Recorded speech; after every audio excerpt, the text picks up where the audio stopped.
Algum específico? Qual é o grupo que tu... Então, eu faço parte de um coletivo que se chama Rede Relações Livres e participo da organização da Marcha das Vadias de Porto Alegre. Certo.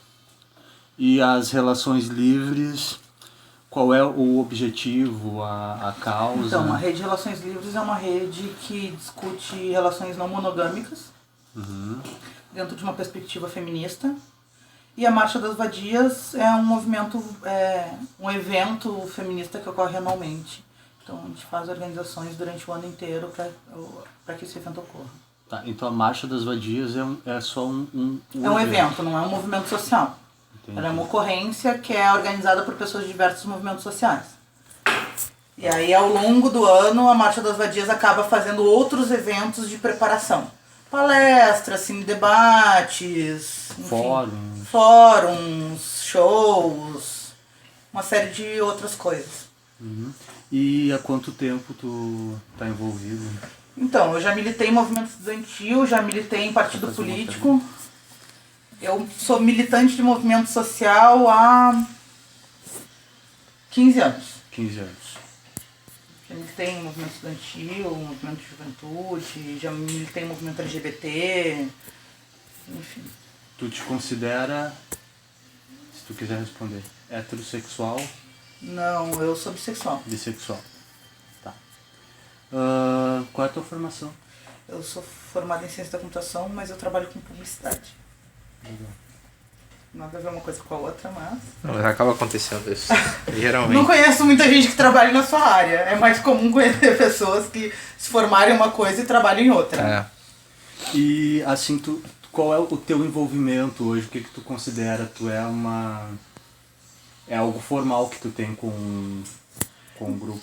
Então, eu sou militante feminista. E digamos assim, dá pra dizer militante anti-monogâmica ou pró-não monogamia, dá pra ser. Tá. Qualquer um dos dois. E como funciona a organização interna? Assim, existe A gente pode fazer de um movimento depois de outro? Pode falar o que tu quiser. Assim, na Rede Relações Livres a gente tem o que é um movimento social mais formal. A gente tem uma organização muito próxima da organização que o MST tem, muito próxima da organização que determinados movimentos estudantis têm, que o movimento sindical tem. A gente tem uma coordenação que não é necessariamente uma coordenação eleita, no nosso caso, porque não é sindicato, no caso do sindicato e outros movimentos acaba sendo uma coordenação eleita, mas a gente tem uma coordenação que são as pessoas que tocam as atividades e que por estarem mais envolvidas acabam tendo um respaldo político maior para responder pelo movimento. No nosso caso, a coordenação da rede, ela é indicação da própria coordenação. Você entra no movimento, começa a se envolver muito, e aí a coordenação diz, olha, como é teu nome? É Guilherme. O Guilherme está se envolvendo bastante e tal, vamos agregar ele na coordenação, porque ele está participando, ele acaba tomando algumas decisões, então a gente faz a formalização, digamos assim, do Guilherme como integrante da coordenação, e o Guilherme passa a poder responder pelo movimento. Então é algo meio horizontal mesmo. Não? É meio horizontal, não existe, não existe eleição, mas existe uma coordenação que responde. Se você, de certa forma, se comprometer com o movimento e tiver de acordo com as bases do movimento, você acaba, de alguma forma, se integrando à coordenação dele de maneira natural. Né? Diferente de outros movimentos que, às vezes, fazem eleição de direção e tal. Às vezes acontece isso, principalmente quando o movimento cresce muito, aí existe uma necessidade de eleição de direção, que não é o nosso caso. Certo. Hoje, na Rede Relações Livres, nós temos núcleos organizados em vários lugares do país. São Paulo, Rio de Janeiro, Curitiba, Belo Horizonte, Florianópolis, Salvador. Eu acho que esses são os mais organizados.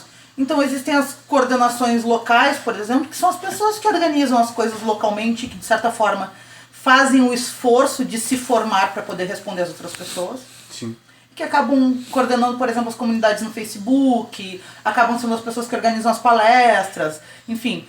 E aí a gente dá um respaldo de uma maneira nacional para essas pessoas, no sentido de que a gente faz formação e convida essas pessoas, ou leva a formação política até essas pessoas. Eu, por exemplo, tive 2 semanas atrás, eu fiquei, na verdade, 20 dias viajando. Fiz uma palestra sobre feminismo e não monogamia em Salvador, depois fiz uma formação para o pessoal que se organiza lá, depois fui para São Paulo, fiz a mesma coisa, depois no Rio de Janeiro. Então a gente faz essa movimentação para que as pessoas vão acumulando conhecimento no tema. E aí existem as pessoas dos mais diferentes níveis na base. Por exemplo, como Relações Livres é um movimento de pessoas não monogâmicas, existem pessoas que são não monogâmicas, é que nem o movimento LGBT. Existem pessoas gays que não se envolvem no movimento, Sim. tem vida prática, existem pessoas que se envolvem no movimento e existem pessoas que se envolvem no movimento e de alguma forma se dedicam a isso. Então com a gente acontece a mesma coisa. A gente tem hoje no Rio Grande do Sul, por exemplo, 11 pessoas na coordenação da Rede Relações Livres, 50 pessoas próximas que de alguma forma acabam colaborando com algumas atividades e cerca de umas 1.000 pessoas no Rio Grande do Sul que nos têm como referência, aparecem de vez em quando em alguma palestra, nos convidam para ir na sua cidade para fazer algum bate-papo, que circulam nesse espaço. E existem, além dessas 1.000 pessoas, assim, a gente tem um blog que tem um acesso de 500 pessoas dia, né, que são pessoas que se comunicam com a gente, que nos têm como referência. Sim. Isso é ainda, para movimento social, ainda é uma coisa muito pequena. Né? A gente tem aí o MST, que é um movimento social gigantesco, um movimento organizado da América Latina. Então é um movimento razoavelmente pequeno. E a Marcha das Vadias, ela surgiu... Então, a Marcha das Vadias, como ela não é especificamente um movimento social, embora ela cabe de alguma forma tendo uma configuração de movimento social... é uma manifestação pública. É uma manifestação pública. O que acontece? Bom, manifestações públicas não acontecem do além. Né? As pessoas se organizam, mas para que as coisas possam ocorrer, as pessoas de alguma forma têm que se movimentar para fazer faixa, para fazer divulgação, para fazer atividades, as palestras, essas coisas todas. Como a Marcha das Vadias ela surgiu como uma movimentação popular no Canadá e acabou se proliferando em vários lugares do mundo, ela tem organizações diferentes em vários lugares.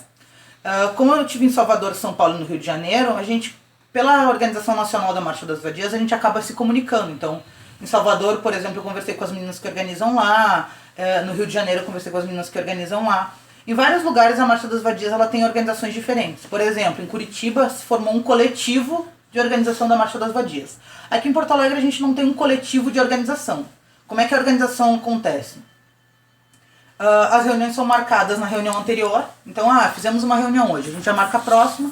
Ela é divulgada na comunidade aberta do Facebook e as pessoas podem aparecer para contribuir com as coisas que elas quiserem. Tá. O único critério que a gente tem é que a gente não rediscute coisas. Porque, bom, discutimos hoje que a marcha vai acontecer em março do ano que vem, no 8 de março. Estou chutando aí uma data, a gente ainda não fez reunião para decidir isso. Não vai se rediscutir a data. Porque, bom, na outra reunião não vem as pessoas que vieram nessa e vem outras 30 pessoas, aí cada vez que aparecer gente nova vai ter que se rediscutir, diferente. Vai ter uma opinião diferente. Então, o único critério que a gente tem na organização da Marcha das Vadias é que não se rediscutem pautas. Bom, se decidiu que vai se fazer a marcha com determinado tema, não vai se rediscutir isso. A temática, então, datas, tudo é discutido uma única vez. É discutido uma única vez, mas diferente da Rede de Relações Livres, onde existe uma coordenação formal, na Marcha das Vadias, quem aparecer na reunião faz parte da deliberação. É uma única reunião. Não, são reuniões ao longo do ano. Só que cada uma tem uma... Tem uma pauta. Olha, agora a gente precisa decidir... Normalmente as primeiras reuniões do ano, as primeiras reuniões pós-marcha, elas deliberam as atividades que vão acontecer no ano seguinte para a convocação da marcha seguinte. Então, por exemplo, agora a próxima reunião, a gente ainda não teve uma reunião pós-marcha das Vadias. Aconteceu agora no começo do mês de maio. E aí a gente vai ter a primeira reunião só mês que vem. Então a primeira reunião vai deliberar, olha, o que a gente consegue articular de proposta para organizar as pessoas ao longo do ano? É uma palestra de divide tarefa. Aí na outra reunião vai se organizar como é que vai se elaborar isso. Então a gente marca as reuniões com pauta e as pessoas vão conforme elas acham que elas conseguem contribuir. Sim. Tem gente, inclusive, que contribuiu ano passado agora para a marcha desse ano acontecer e que não pôde participar da marcha porque estava viajando a trabalho ou qualquer coisa assim. Mas as pessoas vêm e colaboram com um espaço mais aberto e tal. Certo. E do grupo que há uma coordenação, que é algo mais formalizado, mais formal, existe um número de participantes, de militantes É algo que existe um cadastramento ou como funciona isso? Então, a gente tem um controle mais rígido com as pessoas que são da coordenação, porque inclusive são as pessoas procuradas pela imprensa para dar entrevista. Agora a gente fez parte de um documentário da National Geographic, a gente fez entrevista para o Teledomingo, a gente fez, enfim, uma série de coisas. Então, se a imprensa procura alguém, para quem é que eu indico? É para essa galera. Então, para esse... Amorzinho, a gente tá falando aqui, espera um pouquinho, tá? Então, o que acontece? A gente tem um controle mais rígido dessa coordenação. Qual é o nosso critério para essa coordenação? Você tem que ter vida prática e conhecimento teórico. Então, não vai ter, assim como no movimento negro, não vai ter nenhuma pessoa branca na coordenação do movimento negro, Sim. porque tem a questão do protagonismo, não vai ter nenhum monogâmico casado na coordenação do movimento não monogâmico. Sim. Assim como não pode ter nenhum homem na coordenação do movimento feminista. Sim. E a questão teórica também pra gente é importante, que a pessoa, saiba o que está fazendo ali, né? Já que você vai ter que falar com as outras pessoas sobre aquele determinado tema, o mínimo que você tem que ter de embasamento é, um conteúdo X. E aí quando a gente vê que a pessoa tem interesse em fazer parte da coordenação, em ajudar mais na organização, em militar nessa área, então a gente dá esse suporte teórico de formação e tal, indica livros, essas coisas todas. Sim. E hoje vocês têm algum local, alguma estrutura física onde funciona? Um prédio, uma sala, uma casa? Não, a gente não tem uma sede. Até porque sede em movimento social é bem difícil, assim, né? O MST demorou 15 anos para conseguir uma sede. E é uma coisa muito mais própria ou de sindicato ou de partido enquanto movimentos sociais. O que acontece é que boa parte da coordenação do Rio Grande do Sul mora em Porto Alegre. E tem 3 pessoas que moram no centro de Porto Alegre. Que sou eu que moro aqui, o Marco mora 2 quadras aqui e o Martim que mora ali na André da Rocha. Sim. Então, normalmente as reuniões acabam sendo ou na minha casa, ou na casa do Martim, ou na casa do Marco, porque para as pessoas se locomoverem de qualquer lugar da cidade para virem para cá, ou às vezes vem gente do interior do estado para conversar com a gente, ou às vezes vem gente de São Paulo para fazer alguma atividade aqui. As nossas casas acabam ficando num espaço mais fácil de se locomover, pegar ônibus ou qualquer coisa Aí assim. vocês acabam se reunindo Nesses nas espaços. casas. E aí quando a gente faz curso de formação, por exemplo, a gente tem algumas estruturas que são, alguns sindicatos, movimentos sociais que são nossos parceiros. Por exemplo, a gente vai fazer agora uma formação sobre história da família, que vai ser no Sindicato dos Bancários, entende? A gente vai fazer agora um curso como funciona a sociedade, que vai ser no Sindicato dos Servidores da URGS, onde eu trabalhei. Então a gente tem alguns espaços que cedem para movimentos sociais de maneira geral. O Sindicato dos Bancários, se você for lá, eles cedem para qualquer movimento social, o espaço deles, que é um espaço bem legal. Então, pra gente ainda não é necessário fazer esse gasto com estrutura. Isso era uma das coisas que eu até queria ver, que era a questão das parcerias. Sabe me dizer mais ou menos algumas das parcerias, ou todas, né? As parcerias que vocês têm com outras redes sociais? Então, como o debate de não monogamia está muito relacionado com o debate de gênero, a gente tem muito contato com o movimento feminista, por exemplo. Né? Com vários coletivos feministas. A gente fez, por exemplo, agora no passado uma palestra no Encontro de Mulheres da URGS. Então a gente tem essa boa relação com esses movimentos. E como é um debate que está se popularizando, vários outros movimentos acabam nos procurando para uma palestra ou outra. Então, por exemplo, o coletivo da juventude do PCB, que para mim também era uma coisa meio impensada, nos chamou para fazer uma palestra em São Paulo no começo do ano agora.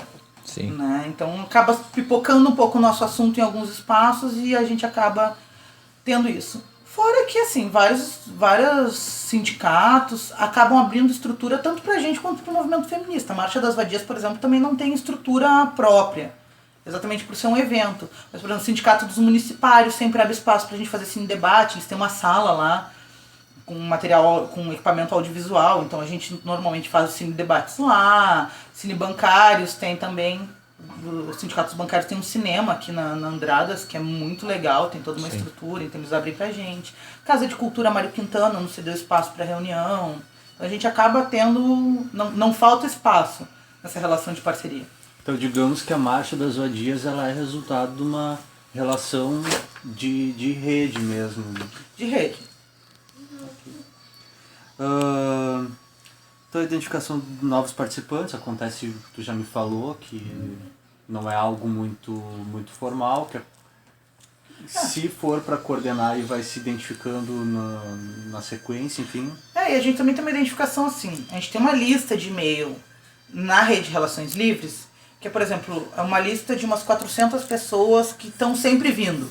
E aí a gente sempre, quando faz reunião, a gente diz, olha, estamos passando uma lista de e-mail aqui, para quando a gente fizer atividade, formação, não sei o quê. Às vezes a gente faz formação para coordenação, como vai ter agora a história da monogamia, só que é um curso que dá para você ter 30 pessoas. A gente tem 10 pessoas na coordenação, 11 pessoas na coordenação, a gente não ocupa todo esse espaço. Fazer um curso que cabe em 30 pessoas para só 11 não é pertinente. É um curso que outras pessoas podem fazer. Então a gente manda para essas pessoas com quem a gente tem algum contato mais próximo, olha, a gente vai estar rolando esse curso e tal. São pessoas que nos conhecem por nome, que frequentam a nossa casa, são amigos e tal, são pessoas que são bem próximas da gente. E hoje, assim, tu tem uma dedicação de trabalho integral, tu trabalha para o grupo, ou tu tem um trabalho... Não, eu tenho um trabalho. Tu tem um trabalho. Eu trabalho numa agência de publicidade com programação. Certo. Faço sites para empresas, não tem nada a ver com a minha militância. E claro, eu acabo gastando assim, hoje eu gasto tranquilamente por dia, 2 horas por dia, resolvendo N coisas da rede Relações Livres e da Marcha das Vadias, desde treta no Facebook até conseguir local, porque aí os sindicatos bancários não cedem local, mas alguém tem que ir lá, tem que levar um ofício, tem que pedir, tem que... todas essas coisas. Eu tenho uma média de 2 horas por dia, mais ou menos, que eu gasto com isso. Vocês são voluntários? Somos voluntários.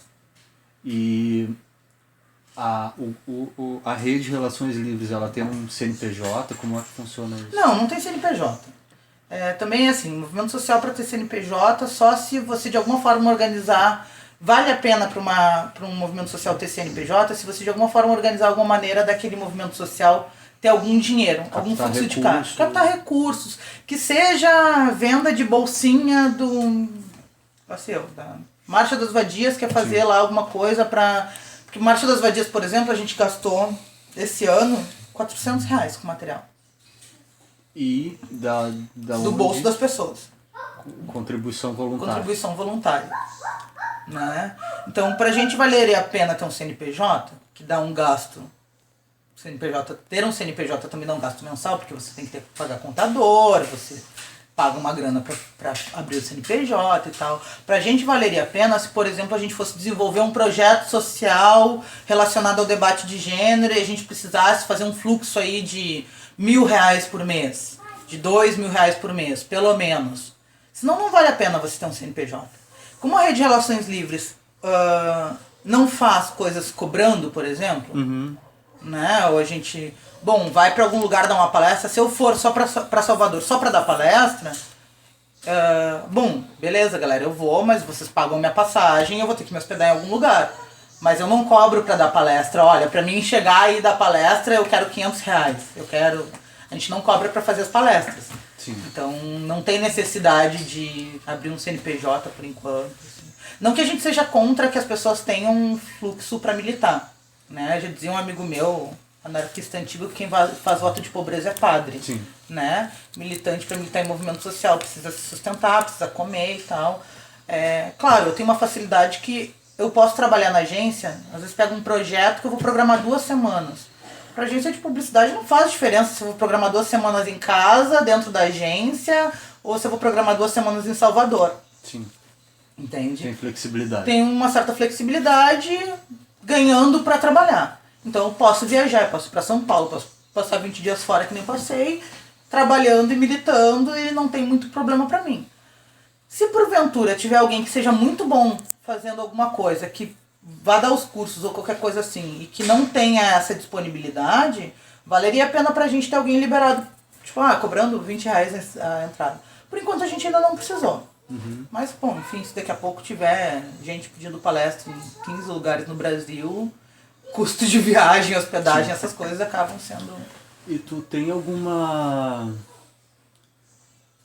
necessidade, assim, que tu tu percebe ou que já foi discutida em relação à saúde ou no grupo Relações Livres ou na própria Marcha das Vadias, assim, que vocês trazem isso como uma reivindicação, uma necessidade, o que tu vê que seria interessante trabalhar ou tratar no Sistema Único de Saúde? Ou alguma dessas reivindicações ou que tenha virado agenda política, que tu perceba, assim, ou o que virou, mesmo que não seja relacionado à saúde, melhor se fosse, que tu pudesse citar mais. Então, são dois temas que estão muito relacionados à saúde, que é sexualidade e gênero, né? Inclusive agora, então, a Marcha das Vadias que tem isso mais organizado. A Marcha das Vadias esse ano, por exemplo, fez uma carta de reivindicações de melhorias públicas para o governo do estado em relação ao atendimento a mulheres violentadas, né? E uma das reivindicações, por exemplo, era grupos de apoio psicológico às mulheres violentadas e aos agressores, que está previsto, por exemplo, na Lei Maria da Penha, mas que na grande maioria dos lugares não tem esse atendimento. Então, o que acontece hoje? Bom, uma mulher agredida, se a delegacia estiver funcionando, o que já é bem raro, o agressor é preso. Isso aumenta, enfim, a população carcerária, gera uma série de problemas, principalmente porque as mulheres agredidas que vão na delegacia são principalmente mulheres negras de periferia. Não que as mulheres brancas de classe média não apanhem, mas as mulheres brancas de classe média têm uma série de outras ferramentas que elas têm alcance para fazer a reivindicação dos seus direitos. Então, normalmente, quem vai para a delegacia hoje tem uma média de 40 queixas por dia na Delegacia da Mulher de Porto Alegre, são mulheres negras de periferia. Esse atendimento psicológico, em cidades como Bento Gonçalves, por exemplo, conseguiu implementar isso, diminui drasticamente a reincidência de agressões. Porque se nota muito que o homem que agride, ele não agride só uma mulher. E ele não agride ela só uma vez. Ele agride a mesma mulher várias vezes e se ele terminar aquela relação e for para outra relação, ele vai agredir a companheira. E a mesma mulher sai de uma relação violenta com o companheiro e acaba se relacionando com outro homem também violento. Então, esse atendimento psicológico, por exemplo, ele resolve boa parte do problema da reincidência. Sim. Né? E é uma reivindicação que a própria Lei Maria da Penha ela traz e que ela não é uma pauta acatada hoje pelo poder público. Né? E que tranquilamente o SUS, por exemplo, conseguiria fazer esse atendimento psicológico e não só atendimento psicológico. A gente sabe hoje que na grande maioria das cidades as mulheres agredidas elas não têm o tratamento médico necessário para aquela situação de agressão, né? Elas são atendidas. Eu, por exemplo, sofri um assalto e eu fui atendida no hospital numa maca do lado do cara que tinha me assaltado. Né? Eu tomei 6 facadas, eu fui pro hospital e o cara que me assaltou estava na maca do lado. Né? Numa sala grande. Então não existe um atendimento especializado para as pessoas violentadas.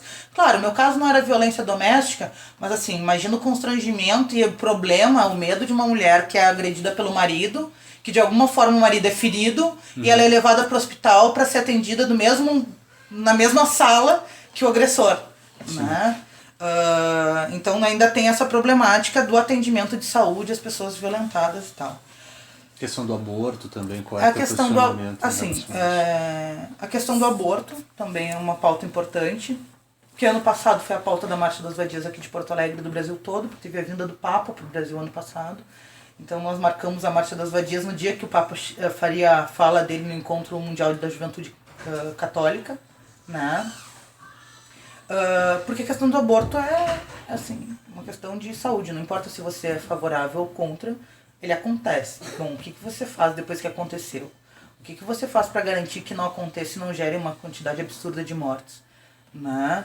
Então, a reivindicação do aborto, da legalização do aborto, do atendimento humanitário às mulheres que realizam ou que desejam realizar o aborto, para o movimento feminista é uma pauta importantíssima. Né? E também a questão de, dentro dos espaços de formulação da saúde, da medicina, da biologia, existe uma formulação mais científica, mais laica, de o que é a gestação, o entendimento da mulher como um sujeito que é autônomo, não como uma incubadora. Hoje a medicina ela trata a mulher como uma incubadora. Né? A medicina hoje ela tem esse problema, que é um problema do patriarcado, é um problema da sociedade que a gente vive, mas que se reflete com muita violência. A violência obstétrica é uma questão que demonstra bastante isso, né? De como a mulher é tratada como uma incubadora, né? Porque se fosse uma mulher ou se fosse uma maquininha gerando a criança, não faria a menor diferença para a nossa sociedade hoje.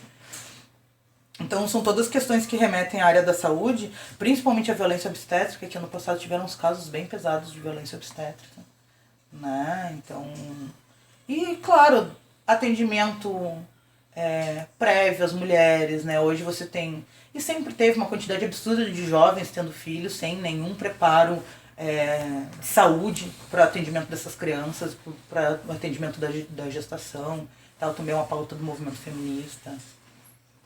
Uhum. E a divulgação de eventos, ela acontece toda por redes sociais, redes de internet, é o que vocês utilizam hoje? Então, a gente utiliza prioritariamente Facebook, porque é onde as pessoas normalmente estão. Certo.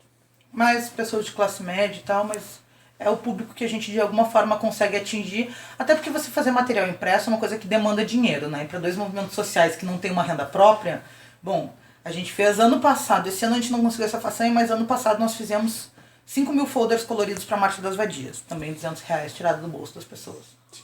Né? R$250 tirado do bolso das pessoas. Que ainda foi bem barato, porque eu trabalho com gráfica na agência de publicidade, então a gente consegue negociar.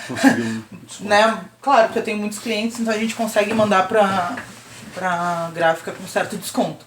Mas a gente prioriza a internet porque de alguma forma é onde a gente consegue fazer a divulgação sem custo. Uhum. Sem custo sim, né? Gasta luz, internet, mas no final das contas é um custo muito baixo. Mas a gente também tem para algumas atividades, a gente faz cartazes, por exemplo, né? Para cursos, normalmente a gente faz alguns cartazes e cola na universidade. Uhum. Tem essa dinâmica também de alguma forma, quando a gente consegue fazer a divulgação física com custo baixo, também fazer essa investida, né? Sim. Bom, a questão de gênero mesmo, transexuais. Tu já viu algum transexual? Porque transexuais, eles se comportam, transexuais masculinos se comportam como gênero feminino, enfim. Não, transexuais femininos. Mulheres trans são pessoas que nasceram homens e que se comportam como... Não, homens trans. Isso, tu já viu algum caso, enfim, de participar com as mulheres na marcha? Então, tem o Eric, por exemplo, que é um homem trans, que ele é da educação física da URGS. Uhum. Ele sempre dá os cursos, a gente todo ano, antes da marcha, a gente faz um curso de autodefesa para mulheres. Uhum. E o Eric que ministra esse curso e tal, ele é do judô, lá sei eu qual é a arte marcial que ele faz. Mas ele já desenvolveu um curso que ele ministra já há uns 3 anos nas prévias da Marcha das Vadias. Uhum. E aí tem o problema dos homens trans na participação desses espaços é que para uma mulher trans, não estou dizendo que é mais fácil aparecer. É mais fácil aparecer, no sentido de que óbvio que rola violência. Sim. Entende? Sim. Mas primeiro que é muito difícil você achar um cara que sozinho peite dá um soco numa travesti. Uhum. É muito difícil. Normalmente os caras que eu conheço se cagam de medo das travestis. E mesmo que vá rolar uma represália, é uma represália muito mais de soco, de violência física, de briga e tal. Os skinheads em Porto Alegre adoram matar as travestis, né? Rola muita violência contra as mulheres trans e contra as travestis. Mas os homens trans, eles têm um problema que não é mais grave, mas que é o problema do estupro corretivo, que é o mesmo problema que as sapatas butt, que a gente chama as lésbicas caminhoneiras, sofrem, né? Que existe uma onda muito pesada de estupro corretivo.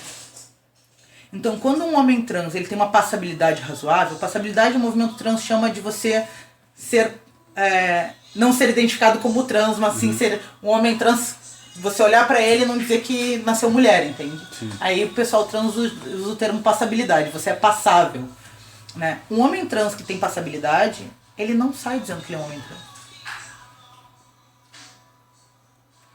Porque a chance de um homem trans sofrer estupro corretivo é muito alta.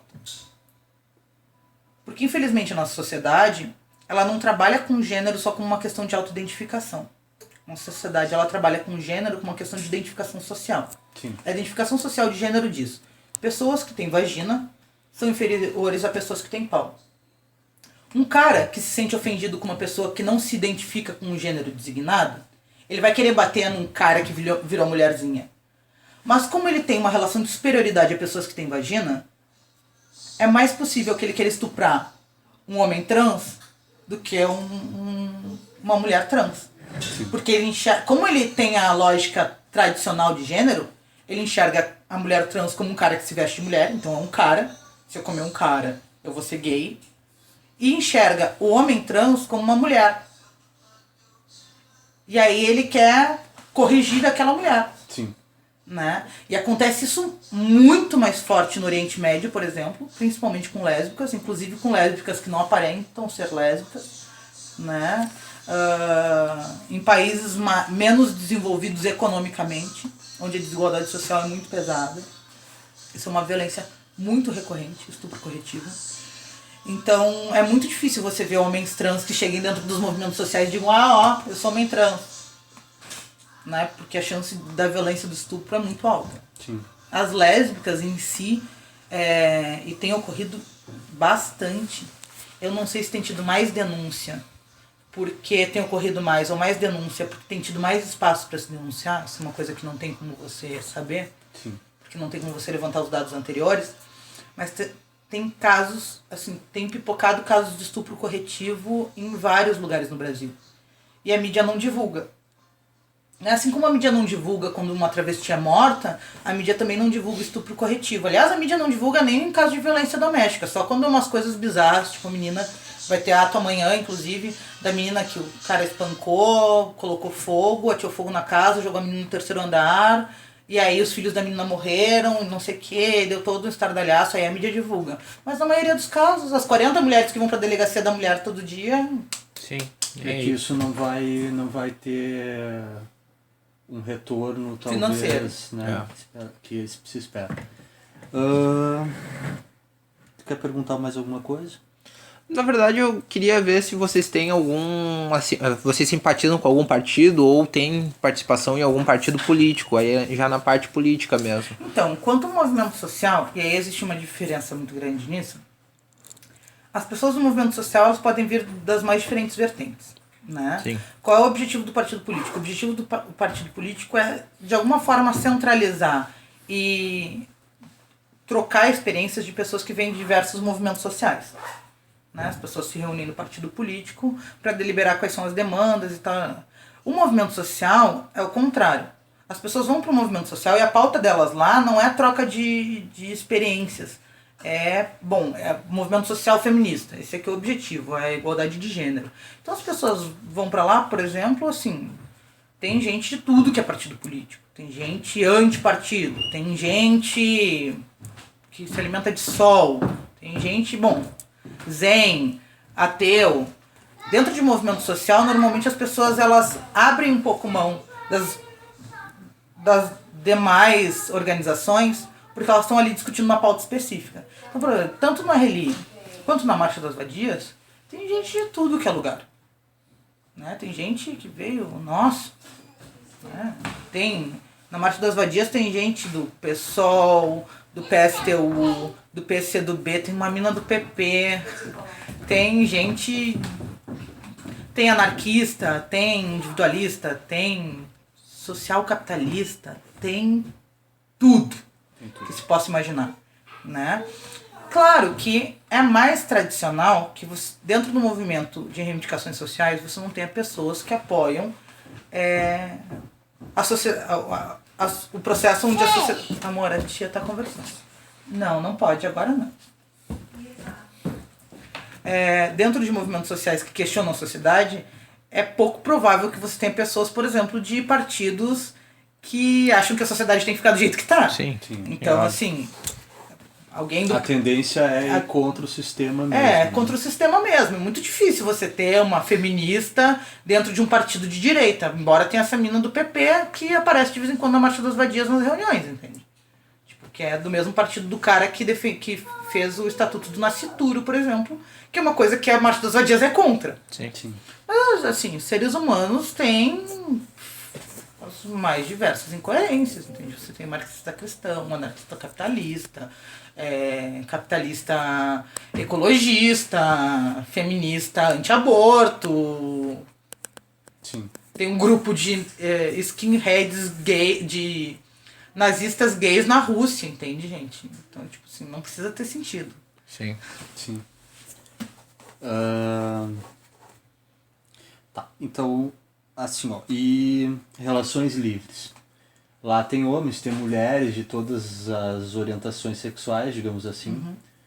Vocês têm uma preocupação quanto a orientar as pessoas a sexo seguro, prevenção de DSTs?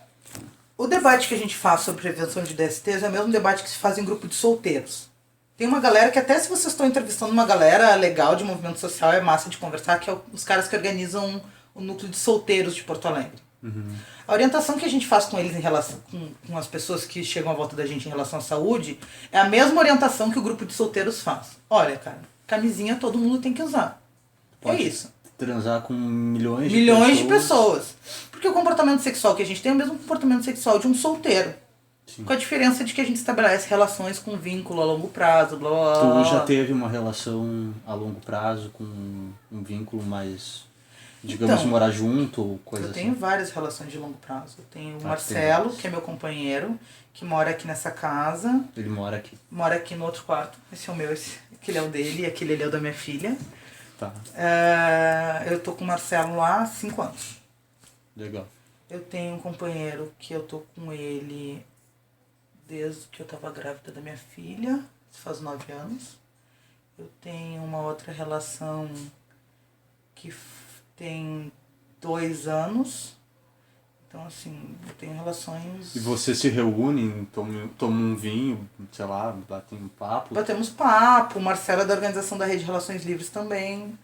O Cássius não é da organização, mas tá entre aquelas 50 pessoas... Mas ele conversa com o Marcelo. Conversa com o Marcelo, vem pra cá. Tipo, a gente não tem quartos separados à toa, a gente tem quartos separados porque o Marcelo recebe as pessoas no quarto dele. Inclusive amigos, vem pra cá, dorme aqui e tal. Uhum. Aí quando a gente tá a fim de dormir junto, como ele tem a cama de casal, eu vou pra lá. E o ar-condicionado também, né? Favorece. Não me favorece, não. É que a gente fez um... Como ele é asmático, ele não podia ficar com um quarto com lareira. Sim. E aí eu gosto de lareira, então eu fiquei com um quarto com lareira e ele ficou com um quarto com ar-condicionado. Eu achei uma troca razoável, assim. Achei... Mais ou menos. Porque assim, eu não tenho problema com calor, por exemplo. Sim. E o Marcelo, ele é um cara super magrinho, assim. Então o Marcelo, não almoçou e tá quente, velho. O Marcelo cai no chão, assim, pressão baixa. Então, tipo, pra ele o ar-condicionado é imprescindível. Pra mim, eu ligo esse ventilador aqui, puxo a minha mesa pra cá e, ó, já tá super de boa. Fora esse verão desgraçado que fez, tipo, 48 graus em Porto Alegre. É. Mas, assim... Então as pessoas, inclusive do movimento, circulam aqui, assim, vem uma galera do RLI, do interior, vem pra cá. Eu tenho uma companheira que é de São Paulo, e aí, bom, ela vem de São Paulo, fica aqui em casa e tal. E eu me relaciono mais com as pessoas que são da própria coordenação, assim, porque como eu trabalho 10 horas por dia e milito mais 2, então, tipo, eu até saio e fico com outras pessoas, mas assim, estabelecer relação com alguém que aguente sair comigo hoje e só sair comigo daqui a 2 semanas. Então o Marcelo mora aqui e tal, o Martim, que é meu companheiro, também mora aqui perto, sabe? Aí, claro, a gente vai gerenciando, né? A Amanda mora em São Paulo, então... Não rola nenhum tipo de estresse, assim, discutir relação, às vezes, ciúme... Não, discutir relação todo mundo discute, né? Ciúmes vocês fogem, tipo, não dá então, assim, margem. O que acontece? Existem vários... Dentro do movimento onde a gente tá, existem pessoas nos mais diferentes níveis de consciência. Em todos os movimentos sociais tem. Tem desde as feministas, no movimento feminista, por exemplo, que não conseguem defender o aborto, por exemplo, por um processo de tem que fazer ruptura com alguma coisa, até as feministas que querem cortar o pau dos caras, sabe? Sim. Você tem, 880. Dentro do RLI você tem desde pessoas que estão em processo de transição, que são um casal, que quer abrir a relação, e aí vem pra cá, olha, quero abrir a relação, mas ela só deixa eu sair com as meninas que não foram amiga dela, né? Até pessoas tipo nós, que não somos da coordenação à toa, entende? Eu tenho relação não monogâmica também há 15 anos. Uhum. Hoje eu não tenho resquício nenhum de ciúme. Né? O Marcelo tem relação não monogâmica desde que tá comigo. Começou a relação comigo já na norma da monogamia. Já veio pra cá e disse, velho, o negócio é o seguinte. Aqui é assim, assim, assim. Queres, não queres, diz, que nem diz uma amiga nossa. Então, são pessoas que já estão num processo mais avançado e aí ciúme não faz sentido. Né? Porque ciúme é isso. Olha, se a pessoa for ficar com outra mais interessante que eu, ela me larga. Se você tem uma relação onde a pessoa não precisa ficar só com um, não precisa escolher, não faz muito sentido isso, entende? Mas a gente tem pessoas dos mais diferentes níveis. O Sandro, que é um outro cara com quem eu fico, ele não é relações livres, ele é relacionamento aberto. Ele é casado há 20 anos. Há 5 anos ele e a companheira resolveram entrar no processo do swing. Não sei se você sabe o que é. Sim. No processo do swing eles se deram conta de que aquilo ali pra eles não era o suficiente. O swing ele é muito fechadinho, né? Você vai com um casal lá, troca e depois não pode ligar pra pessoa. Se encontrar a pessoa no mercado, o pessoal fica meio desconfortável e tal. Sim. E eles disseram, não é isso que a gente quer. A gente quer poder ficar com as pessoas, beleza, queremos continuar sendo casal, mas a gente quer poder convidar pra tomar um chimarrão no final de semana, entende? Eu conheci o Sandro e a Andrea no espaço do swing há 3, 4 anos atrás. Eu ficava com outro cara aqui no swing. E o Sandro e a Andrea tinham muito essa necessidade de convívio social mesmo. Entende? Você tá saindo com a pessoa, você quer, vamos tomar um chimarrão, vamos na Redenção, eu vou com minha filha. O Sandro e a Andrea têm 3 filhos. Uma menina de 18, uma menina de 15 e um menino de 13. E ficamos amigos e tal, e aí eu estabeleci uma relação com o Sandro. A relação deles é aberta. Existe um casal principal ali, e as outras pessoas com quem eles ficam são ocorrências. Era isso que eu ia te perguntar, qual era a diferença? Então, na relação aberta, existe um casal... principal. E aí é uma ramificação desse casal. E no outro não existe um casal principal, é isso? Não existe casal principal. Não existe uma prioridade obrigatória. Sim. Eu posso, esse período da minha vida, por exemplo, tá afim de ficar mais com o Marcelo, por exemplo. Porque não é o caso. Enfim. Não, porque a gente já tá junto há 5 anos, a gente mora junto, entende? Se eu for fazer um esforço pra sair com alguém, preciso arranjar um tempo na minha vida porque eu preciso sair com alguém. Não precisa ser com o Marcelo. Porque eu vejo ele todos os dias, se a gente quiser ficar juntinho, às vezes eu brinco, né? Às vezes eu tô aqui no Facebook, ele tá mexendo lá, tá aí, negro, tu vai fazer alguma coisa hoje? Posso dormir aí contigo? Né? Mas se eu vou fazer um esforço, olha, preciso arranjar um tempo na minha vida pra sair. Eu vou ligar pro Cássius, que tá fudido de trabalho, trabalha 12 horas por dia, numa indústria petroquímica na puta que pariu de Canoas, e tipo, eu só consigo ver ele no domingo, porque sábado o nego tá morto. Sim. Sábado o Cássius dorme o dia inteiro, ele tem outras companheiras também pra quem ele dá atenção e tal. Cara, se o Cássius me liga, negra, vou tirar uma folga esse final de semana e tal, vamos nos ver. Cara, é isso que eu vou organizar na minha vida. Olha, minha prioridade esse final de semana é o Cássius, porque eu não consigo ver ele nunca. Amanda vem agora pro encontro, vai ter final de semana que vem. Essa semana agora, quinta, sexta, sábado e domingo. Encontro Nacional de Lésbicas. Que é um encontro que tá bem legal, então tem umas pautas bem legais. Amanda vem pro encontro. No próximo domingo. No próximo final de semana agora. Onde que acontece? Putz, de cabeça. Tu vê, se tu puder, me passa. Te mando. Facebook. Sim, te mando o site deles, tá? Então a Amanda vem pra cá. Foda-se o resto do universo. Ela mora em São Paulo. Eu fui agora pra São Paulo, foi muito engraçado, porque a Amanda também trabalha 12 horas por dia, e São Paulo é uma desgraça, né? Porque você ir daqui até a esquina você demora 1 hora. E a Amanda começa no trabalho às 7 da manhã e sai do trabalho às 7 da tarde. Sim. Então assim, tipo, pega o horário do pico indo e o horário do pico voltando. Eu fiquei 3 dias em São Paulo e não consegui ver ela. Ela vem pra cá, cara, e disse, ela conseguiu hotel e tal pra ficar aqui, porque a organização do evento pra galera que vai fazer palestra consegue hotel. Cara, hotel caramba, fica lá em casa, fica aqui em casa, a gente vai fazer coisas juntos e tal. Minha prioridade desses 4 dias é ela, que acaba o encontro, ela pega o aviãozinho e vai pra São Paulo. Sim. Então, é isso, né? Demanda. E acho que tu tem mais alguma coisa? Não, a princípio não. Só mais uma pergunta. Relações livres, vocês têm algum tipo de manifestação pública? Qual é... Tipo, vocês fazem algum tipo de caminhada, algum tipo de exposição? Não, a gente faz atividades que são atividades... Porque assim... A gente entende que não monogamia É um tema que ele ainda é muito tabu. Ele é mais tabu do que gênero, ele é mais tabu do que orientação sexual. Né? As pessoas, elas, ainda na nossa faixa etária, sonham em casar. Né? A legislação, inclusive, proíbe, certo? Quando você Tá, casa. mas daí quando tu casa. Quando tu casa, A gente não quer casar. não quer casar. Existe a Diferente do ligação, poliamor, mas não. O poliamor civil. é um movimento não monogâmico que se organiza para o casamento múltiplo. Né? Mas o sonho de vocês não é esse. Não é esse. Tá. Então, assim, diferente dessa galera que quer casar, a gente entende que para você fazer um debate de não monogamia sério, enquanto ele ainda é vanguarda, você não pode fazer panfletagem na esquina democrática, entende? Porque não, assim, não consegue correlação com a consciência atual das pessoas sobre relacionamento. É um debate que, primeiro, ele ainda é um debate muito de... Não digo de classe média, porque as classes mais baixas, digamos assim, têm menos higienização da sexualidade. Mas, diria assim, ainda é um debate culturalmente elitizado.